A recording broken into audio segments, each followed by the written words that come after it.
That kills people. Alrighty. Oh, this feels odd. I know, this is different. It's not bad different. Right? Just like, ooh, we've moved again. We have moved again. We're in a new space. We are. As you can see, if you're watching on Patreon, we got a little bit of an empty spot here, but we're going to be building this bad boy up, and it's going to be awesome. I think it's going to be one of those where, like, each week, especially if you're watching on Patreon, but keep an eye out for the clips too, where it's going to be like, what's the difference from last what did week? They add this time? Because we've got a few plans. Yeah, we've got lots of plans for decorating and whatnot. So we're super excited to show you guys that too. Awesome. After our little hiatus there. Yeah, thank you everyone for your patience. We have missed you. I've missed you. I've missed you too. I'm excited to be back. We've missed a couple extra credits. We missed a couple regular episodes. I feel like my routine was out of whack. I know. And I'm so stoked to get back into it. Our next extra credit episode, I highly encourage listening to it. I have a story to share. I went to a shady estate sale, thought I was going to get murdered. It is a whole tale. I'm not even going to tell you off mic. No, it's please don't. Blow your mind. It is like, I'm still a little shook up from this. Whoa. Okay. No. Oh, I want to know so bad, but I'm like, no. Save it. Yeah, it's a story. I was going to share it today, but I'm saving it for extra credit because it is a long story. And I almost ended up on one of our episodes. Okay, well, stay tuned, folks. I will be staying tuned right alongside of you. I'm so excited to hear this now, but oh my God, thank God you're safe. I know. Anywho, hello, everybody. I'm Charlotte. And I'm Dina. Welcome to the Grim Curriculum. Back at it like a bad habit. Yeah. We have had a bit of a trend going lately. Yeah, and we've covered a few stories with kind of a common theme, and that theme, my friends, is love. Love in all its twisted and turvy ways. Twisted and turvy. Turvy's not even a word. I okay. don't like it. Love in all of its very twisted ways. And if you think about it, this episode absolutely follows that theme too, albeit in a pretty repulsive way. And repulsive is definitely the word for it. This is a story of love and obsession with a sprinkling of, unfortunately, necrophilia. And speaking of necrophilia, not to get slightly off topic, have you seen on TikTok how because Mr. Sean Diddy Combs has been accused of necrophilia, but people keep calling it necromancy? And it's like, okay, let's get one thing perfectly clear. Necrophilia and necromancy are two very different things. They really are. I mean, they could be combined if you think about it. They could be. I don't want to think about it, but we're going to be talking about it a lot today. It's going to be a gross one. Today we are covering the story of Carl Tanzler, a mustachioed German radiographer whose obsession with the woman he thought was his true love ultimately left him living with her corpse for 7 years. Some of you may be familiar with this one because the photos themselves are quite infamous. And they're jarring. They really are, because you're seeing exactly what you think you're seeing. Yep. Carl Tanzler, also known as Count Carl von Cosel, a title he gave to himself, by the way, was born in Dresden, Germany on February 8th, 1877. He was known to tell those around him that he came from a royal lineage, but this was proven wrong by those who did actually know him. He was what we would consider a bit of an odd duck. Even before the whole living with a corpse thing happened, from an early age, he claimed that the spirit of Countess Anna Constantia von Cosel, one of his ancestors, often visited him. When I've talked about this story before with friends, I've almost explained it as sort of a lonely, real-life Rocky Horror Picture Show. Yes, absolutely. This man has a flair for the dramatic as well as the gruesome. The Countess shared with him visions of a dark-haired beauty. He would see images of this woman throughout his life and believed that fate would someday bring them together. In the early 1900s, he traveled to India with the intent to make his way to the South Sea Islands. He made a stop in Australia to collect a boat and other equipment. He liked it there and stayed longer than he originally thought he would, and spent his time there working on engineering and electrical work as well as purchasing various properties. A lot of his early life is unknown due to the fact that he often made up outrageous stories about himself, but despite that, he was known to be charming and somewhat well-liked by those around him. When World War I broke out, he was placed in an internment camp with other enemy aliens. After the war ended, he was deported to the Netherlands, where he met his wife, Doris Schaefer. The two would go on to have 2 children, Aisha and Clarista. Sadly, Clarissa died at the age of 10 from diphtheria. Apparently, she died while all of this other stuff was happening. Oh my God. The family relocated to the United States in 1926. Carl didn't seem like much of a family man and left his family behind a year later to live in Key West to work as a radiographer at the Marine Hospital. He held various degrees in medicine and other fields, but by all accounts, they were likely forged. I feel like if you are a medical professional with various degrees, like Mhm. that means, I mean, it's already a lot to be a medical professional education wise. You're Yes. talking a decade or more of education. But then to have further degrees, it's like, sir, you haven't lived a long enough life to have various degrees. And by some of the reports that I found, on some occasions, he said he had as many as like 9 or 10 different degrees. Which some people do. Yeah. But Carl did not. No, he did not. On April 22nd, 1930, Carl's life changed forever when he met Maria Elena Milagro de Hoyos, a local Cuban American woman who was brought to the hospital by her mother. Elena, as she was known, had been diagnosed with tuberculosis, a disease that had already claimed multiple members of her family. He took one look at her and knew that this was the woman that he had been dreaming of. I want to add a fun little tidbit here. Indeed. For obvious reasons. One of her sisters had a husband who passed away from tuberculosis. Okay. Her other sister, whose nickname was Nana, her husband was tragically killed trying to rescue a coworker. Oh my God. And that brave man's name was Medina. I've never heard, I've met people called Dina and Medina before. Never a man though. I like him. I do too. Medina the hero. I like it. But my God, this family and the tragedy. Oh, absolutely. I mean, we are talking about a day and age when tuberculosis was very much somewhat of a death sentence. It wasn't unusual to lose multiple family members because it's also a highly infectious disease. And this was a relatively poor family. And by the time our story here is over, almost that entire family had been wiped out. Oh my goodness. Elena had been married to Luis Mesa, but left him shortly after she suffered a miscarriage. She relocated to Miami, where she would indeed meet Tanzler. Tanzler became very involved with her treatment from the beginning. He brought medical equipment to her family's home, and his treatments were unconventional to say the least and involved various self-concocted remedies that had little chance of working. And don't forget, yes, this guy's like studied electrical engineering and stuff, and he claims to have all these degrees. I don't believe this man is a doctor. No, and I mean the family, like I said, they don't have money, and this guy's here and he's like, "Don't worry, I got you." I got it. He didn't, spoiler alert. The treatments involved gold-infused potions as well as electroshock therapy. Spoiler alert, those don't work for tuberculosis. No, they don't. Electroshock therapy is a very controversial thing, especially when it comes to mental health. But I can go ahead and say with pretty utmost certainty that gold-infused potions isn't really doing anybody any good for anything. No. Like, what is that? Not recommended. He showered her with adoration and expensive gifts and would profess his love to her on a regular basis. By all accounts, she did not feel the same way. So he's just like this creepy guy that she's like, okay, well, if you're going to save my life, then I guess stick around, but good Lord. And she has a horrible illness that's already killed multiple people that she loves. This is a vulnerable person. She is sick. She is suffering. And this man is coming over and constantly telling her how much he loves her. This is awful. Oh, what a captive audience she is at this point, because she's probably bedridden, this poor woman, on her deathbed, and she can't escape this creep. And he's like 30 years older than her. Oh, yuck.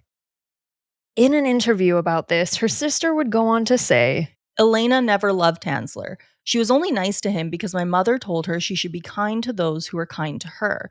She looked upon von Cosel as a grandfather, and when he proposed marriage, she always told him, "You are too old. Why, you are old enough to be my grandfather. What's more, I do not love you." He became so persistent that we asked him to stay away from the house. So she was very, very clear about his advances towards her and how they were not welcome and that she wasn't interested and that she did indeed think he was creepy. And the family was like, okay, he's helping you, so be nice to him. But they all saw this too. They're like, he's doing crazy things to try to save your life. He is clearly out of his mind. Like, this guy is a weirdo. Despite all of Carl's efforts, Elena passed away on October 25th, 1931. She was only 22 years old. Oh, that's sad. It is really That's sad. too freaking young. The loss of Elena hit her family hard. They were devastated about having to bury yet another family member.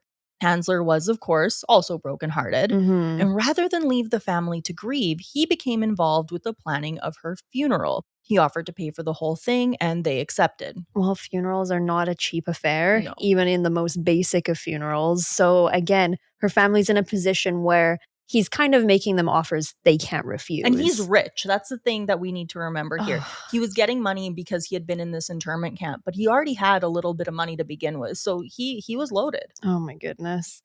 By some reports, he even paid the family to allow him to stay in her room. Oh, big red flag. Big Yep. red flag. Why? Why? No. We say no to that. No, thank you. He told them that he wanted to build her a beautiful above ground mausoleum where her body could rest, and they allowed him. Little did they know he kept a key for himself so he could visit her every single night. And this went on for 3 years. And I have a question. Mm-hmm. Where is his wife during all of this? Oh my god, I forgot about her. Yeah. He has daughters. Yeah, I guess he did leave them to fuck off to they Florida. came back eventually. They were like, "Hey, we're because Oh, he moved Lord. like it was something like 700 kilometers away from them." Yes. And they followed him. They were like, "Hello, we are your family. You can't just run away from us, Carl. Yeah, you got an obligation, my guy." Oh, jeez.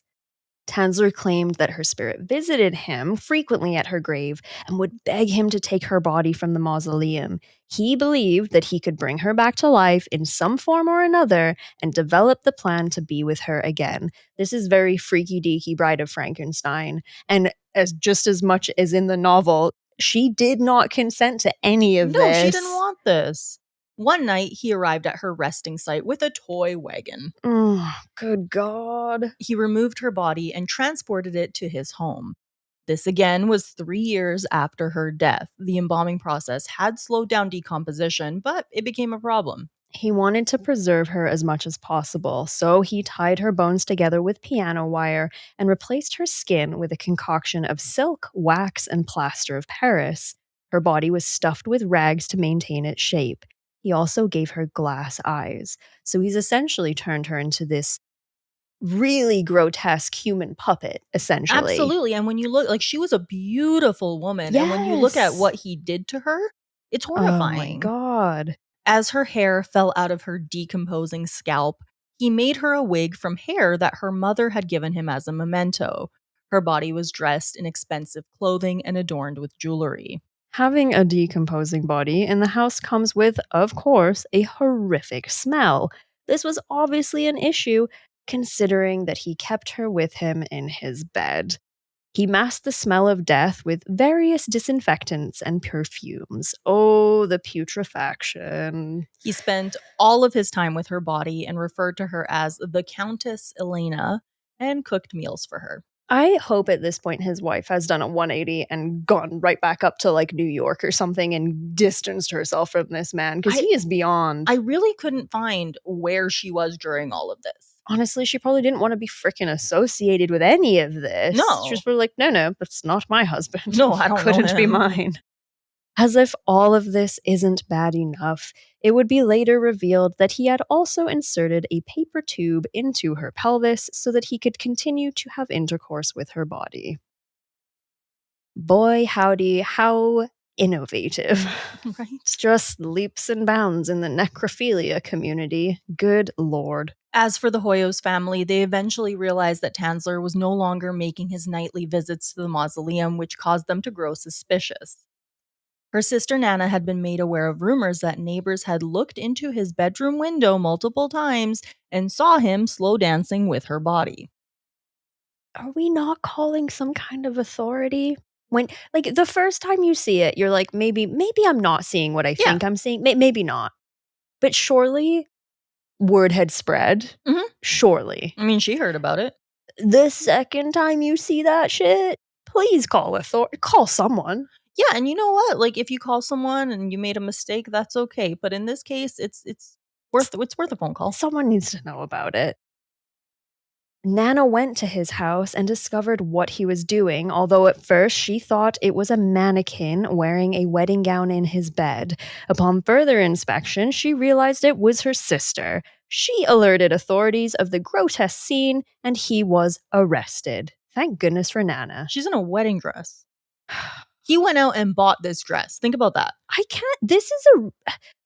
It's easy to look at this and be like, how interesting, how grotesque, how fantastic. Mm-hmm.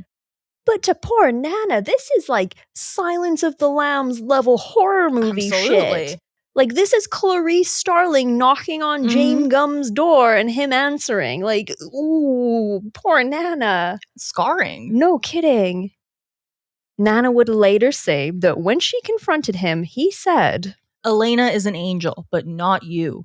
You never looked after her. She has been under my care all these years. I have paid for all of her expenses, not you. I own that tomb and everything that is inside, not you. well, I think that just gets down to it. He thinks he owns her. Mhm. Ay, ay, ay. Tanzler was examined by psychiatrists and deemed mentally fit to stand trial. His crime?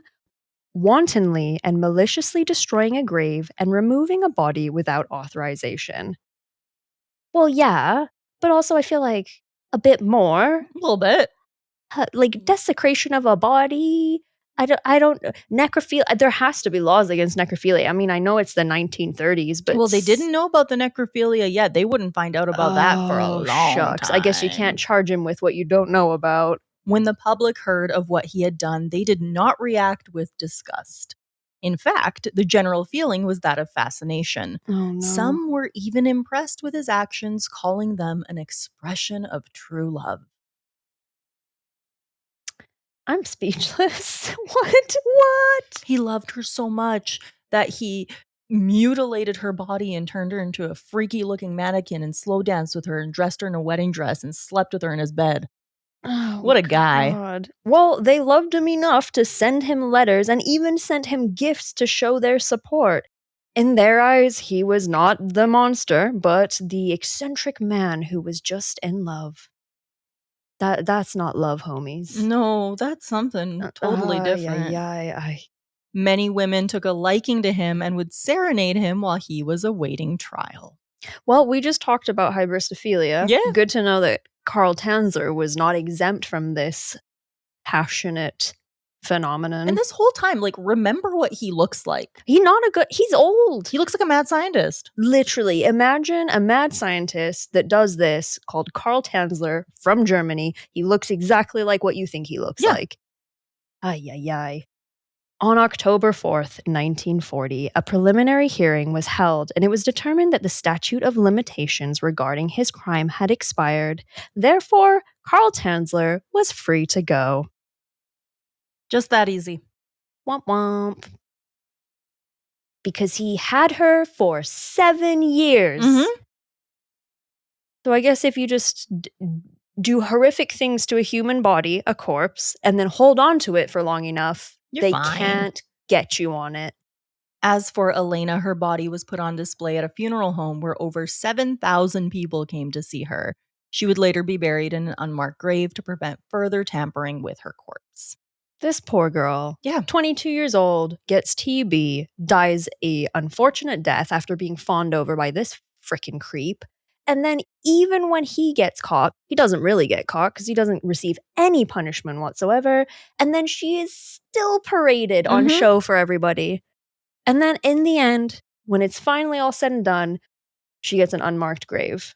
Because people still won't fucking leave her alone. Leave Elena alone. I swear to God. After all was said and done, his obsession did not end. He still stated that he acted out of love and claimed that he had plans to fly her body high into the stratosphere where the radiation could bring her back to life so they could be together again. Truly Frankenstein-like level inspiration. They said he was mentally fit. I'm really not seeing it. No, absolutely not. He created a life-size model of her body and continued to live with it. He even used her death mask to make it look like her as much as possible. Oh, Carl Tanzler, you would have loved anime body pillows. His ex-wife helped to take care of him in his later years, and he finally received his U.S. citizenship in 1950. So she comes back into the picture and was like, right, Carl, well, all that crazy shit you did, we can forgive that because now you're old and senile and I can look after you. I wouldn't do it. Absolutely not. This woman must have felt some sort of obligation, whether it be financial or moral or something, but I would not feel obligated to look after this man. Carl Tanzler died in his home in 1952. It was reported that his body was found in the arms of the model. That being said, his actual autopsy says that he died on the floor next to it. There were rumors that he had once again stolen her actual body and had switched it out with a fake, but this was never proven. In the 1970s, two of the doctors who had performed the autopsy revealed that they found the tube in her pelvis and that there was evidence that he engaged in sexual acts with the corpse. This obviously changed the public's perception on this being in any way a romantic act. So they were cool with it when they knew he wasn't violating the corpse in that way. They think it's still fine to turn a dead girl into a human mannequin, but the second they find out he's fucking it, that's when it's a problem. That's the line in the sand, I guess. People. I don't get it. I do not This get is it. typically a judgment-free zone. I think it's fair we can judge. I'm gonna judge these people. I'm judging. Your line in the sand? In a weird place, my friends. I'm judging everyone in this story. To add to rumors, it was reported that Carl Tanzler may have even killed Elena as an act of mercy. A note was allegedly found in his home after his death that stated, "She died because I gave this to her mercifully. I mixed the root of wolfsbane with aconite diluted. It was palatable, and my loved one departed this miserable world on October 25th, 1931. Suffer no more, sweet Elena. I have sent you to the angels with my golden elixir." It also didn't help that he told multiple people that he would kill her if necessary to fulfill their destiny. So he didn't just wait for her to pass away peacefully from the disease that was ravaging her body. He helped her, quote unquote, on her way. What a despicable individual. And he just got to live on his life, no problem. He wrote some books. He did a whole lot of interviews. He, by all accounts, had a really good life and died in his 80s of old age, essentially. Having his previous ex-wife look after him in his old age. Yeah. I'm just going to guess she just wanted that inheritance money or something. Maybe. I honestly think that's what it was, because I cannot fathom why else she would have stuck around. I think that she knew that he had the money and she was entitled to it. And she's like, I'm going to wait for this bastard to die. And then I am going to just live my best life afterwards. I really hope that was the case, because I almost can't hold it against her if that is the case. You kind of, like, Carl put his wife and kids through hell. He left them. He was just like, peace out. I'm going to move 700 miles away. Yeah. Figure it out. I feel like I would feel quite entitled to some of that will money for sure. Yeah, and keep in mind, while he was obsessed with Elena, one of his kids died, and he's just like, I got Elena. Oh my God. Men with audacity just be skipping through life, getting away with things, and passing away peacefully in their 80s. Yeah. It's very frustrating, you guys. I don't like it. I don't like it either. Not like it. Karma. You're starting to, like, really shake my belief in you sometimes. Yeah. And that's the story of Carl Tanzler. What do you think? I think that he deserves any hellish afterlife that the devil can conjure up. And the thing I hate is he was buried in a nice little grave with his name on a tombstone, and Elena, She gets a blank grave. We don't know where she is. It's for the best for her. Yeah. But the poor girl should have had a proper burial. She should have passed away. Well, to be fair, she shouldn't have passed away. I don't wish tuberculosis on anybody. Yeah. But, what a horrible...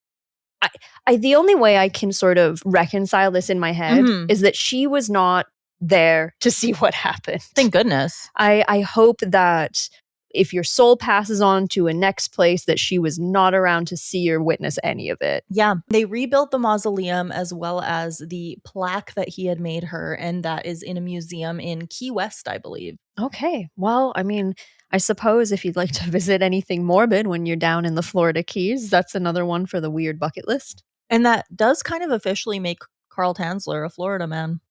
Oh, it sure does. and they always have that extra level of spiciness to them. They do. The extra sprinkle on top. I feel like crazy German Florida man. That's a mixture right there. It's volatile. That really, really is.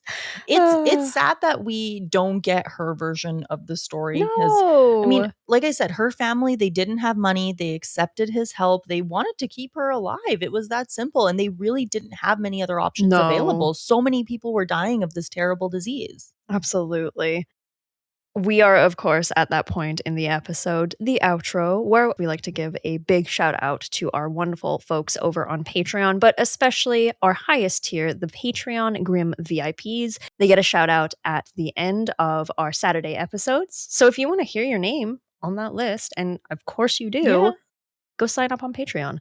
That is patreon.com/thegrimcurriculum. We've got a free tier for you to get early episode reveals. We got Discord, video versions of the episodes, all sorts of good stuff. All the money goes towards us running the podcast, upgrading the podcast. We want to put some wallpaper up in here. I was going to say, you want to see cool new decor in our background on our Patreon? Patreon is the place to support us so that we can do that. Yes, because I want a neon sign. Oh, hell yeah. Yes, we do. That's like the number one thing on my wish list for us right now is a goddamn neon sign. That's how I know we've made it. Yes, absolutely. That's a pretty big step. You know what? That's a goal. We're going to make it happen. We are. We definitely are. Because our birthday is coming up next month. Goddamn. That's come by fast again. I know.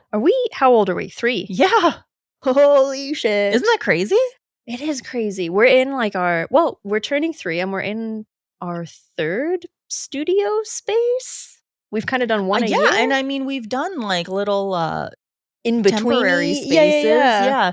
But we're sticking with this one for quite a while. We're going to grow it. It's going to be awesome. But a giant, wondrous thank you to Atlantean Jedi, Brian, Bob, Carrie, Judy, Lisa, Mayhem Mudkip, Paranoid Pop Rocks, and Steven Centauri. Thank you. Thank you. And I want to give an extra shout out to Steven Centauri for helping set up this studio and putting up walls and doing all sorts of stuff because I don't know how to hold a hammer. I do, but I don't want to. Yeah, I don't blame you. He's been a huge help, so thank you. Thank you, Steve. What else do we have to talk about? If you're not following us on the social medias, follow us on the social medias. We're across pretty much every platform.